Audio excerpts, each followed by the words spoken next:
Þetta er verkefni 27 Candy Cross á blaðsíðu D24.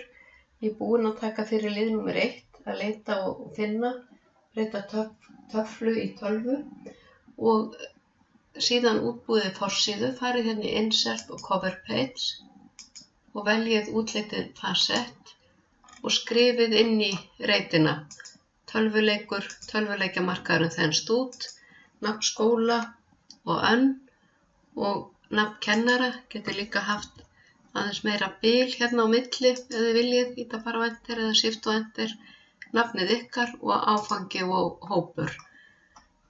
Liður númer 3, setjið útlitskaflaskil, section break, á undan fyrirsögninni nettengdir leikir. Þá farið í layout, breaks og veljið next page. Og þið verðið með entermerkin sýnileg, kveikið á þeim hér ef þið hafið ekki þegar gert það og þá sjáu þið hér section break. Það er líka þægilegt að hafa þegar maður er að vinna í stóru verkefni og hérna á forsíðunni sjáu þið, það er erfitt að sjá ef þið eru ekki með þau kveikt.